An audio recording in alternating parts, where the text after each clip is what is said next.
Para saudara dan saudari yang Tuhan cintai, selamat pagi dan selamat bertemu lagi dalam Renungan Harian edisi hari Jumat tanggal 18 September 2020. Mengawali hari yang baru ini, kita hendak mendengar dan merenungkan sabda Tuhan.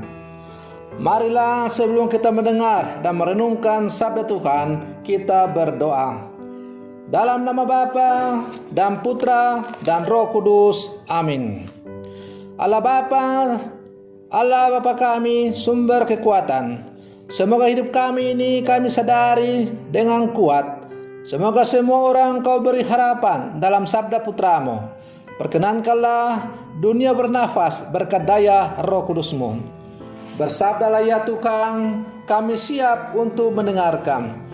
Semoga sabda-Mu yang indah kami dengar dan kami renungkan untuk mengawali hari yang baru ini sungguh menjiwai seluruh kehidupan kami di sepanjang hari ini. Terpujilah Engkau Bapa, Putra, dan Roh Kudus, kini dan sepanjang segala masa. Amin. Para saudara dan saudari yang Tuhan cintai, sabda Tuhan yang hendak kita dengar dan kita renungkan bersama untuk mengawali hari yang baru ini diambil dari Injil Lukas pasal 8 ayat 1 sampai 3. Tuhan sertamu. Inilah Injil Tuhan kita Yesus Kristus menurut Santo Lukas.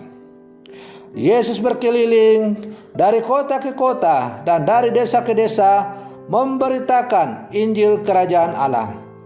Ke-12 murid menyertai dia dan juga beberapa wanita yang telah disembuhkannya dari roh-roh jahat, serta berbagai macam penyakit selalu menyertai dia. Para wanita itu ialah Maria yang disebut Magdalena, yang telah dibebaskan dari 7 setan, Yohana istri Kusa, bendahara Herodes, Susana, dan masih banyak lagi yang lain. Wanita-wanita itu melayani seluruh rombongan dengan harta kekayaan mereka. Demikianlah sabda Tuhan. Para saudara dan saudari yang Tuhan cintai, membaca dan merenungkan kitab suci, khususnya pada bulan kitab suci bulan September ini, adalah satu tindakan yang sangat terpuji untuk semakin memupuk iman dan mewartakan sabda Allah. Selain untuk semakin memperdalam iman kita, tapi juga adalah untuk semakin membangun kesadaran kita akan pentingnya sabda Allah dalam seluruh kehidupan kita. Melayani adalah panggilan dan menyembuhkan adalah misi kita di dunia. Allah itu menyembuhkan dan menghidupkan. Dialah sumber hidup yang berkuasa atas segala-galanya. Jika Allah tidak berkuasa atas segalanya, maka sia-sialah kita memuji Dia. Para saudara dan saudari yang Tuhan cintai, kita semua, apapun tugas dan panggilan kita, diajak untuk giat menjaga dan membuktikan bahwa Tuhan kita itu luar biasa. Siapapun kita dan apapun tugas dan panggilan kita, kita semua dilibatkan dalam karya pewartaan Allah. Seperti yang kita dengar dalam bacaan Injil tadi, Yesus yang berkeliling dari kampung ke kampung, dari kota ke kota, dari desa ke desa, mewartakan kerjaan Allah, melibatkan para murid. Bukan hanya para murid, tetapi juga para wanita yang telah disembuhkan dari berbagai macam penyakit.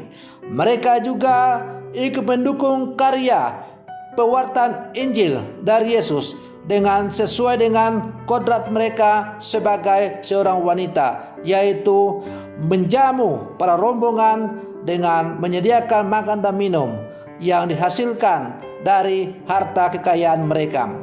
Mereka rela mengorbankan harta kekayaan yang mereka miliki sebagai ungkapan rasa syukur kepada Allah, karena Allah telah menyatakan kasih-Nya dengan menyembuhkan mereka dari berbagai macam penyakit oleh Allah yang hadir dalam diri putranya Tuhan kita Yesus Kristus.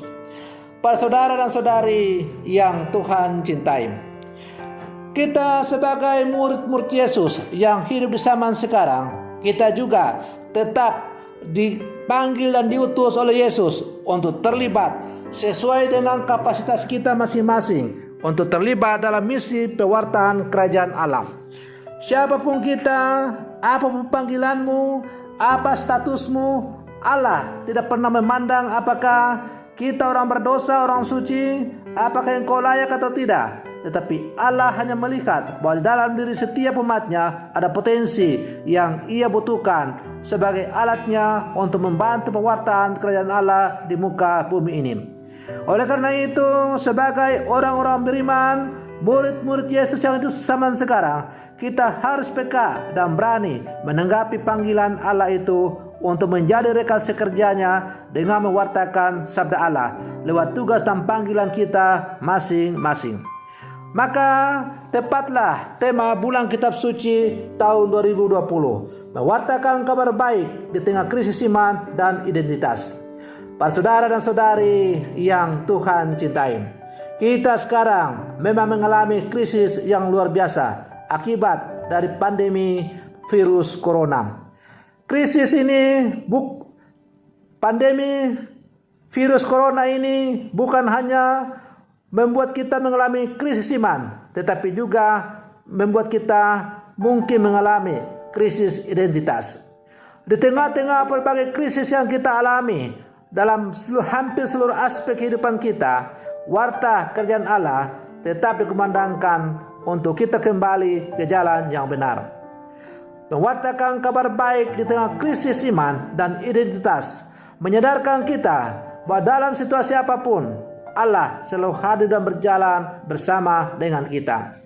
Allah tidak pernah meninggalkan umatnya. Allah tidak pernah jauh daripada umatnya. Sesuai dengan janjinya melalui putranya Tuhan kita Yesus Kristus, bahwa Ia akan menyertai kita sampai akhir zaman. Oleh karena itu, dalam berbagai situasi hidup yang kita alami, Allah tidak pernah meninggalkan kita. Maka menjadi tugas dan tanggung jawab kita di tengah-tengah krisis yang kita alami ini untuk terus mewartakan kabar baik kepada sesama kita. Pertama-tama kita mulai di dalam keluarga kita masing-masing, kombas-kombas kita, dan akhirnya di dalam seluruh kehidupan kita. Sebagai kesaksian hidup kita sebagai murid-murid Yesus yang hidup di zaman sekarang. Para saudara dan saudari yang Tuhan cintai, kita adalah murid-murid Yesus yang hidup di zaman sekarang. Maukah kita menanggapi panggilan Allah, mengambil bagian untuk menjadi rekan sekerjanya, mewartakan kerajaan Allah? Kalau kita mau, mari kita terus menjadikan sabda Tuhan sebagai pedoman dalam hidup kita untuk terus bergerak, mewartakan kerajaan Allah dalam kehidupan kita masing-masing. Semoga permenungan saya ini untuk mengawali hari yang baru ini sungguh semakin menyadarkan kita akan tugas dan panggilan kita sebagai murid-murid Yesus. Semoga demikian. Selamat pagi. Tuhan Yesus memberkati.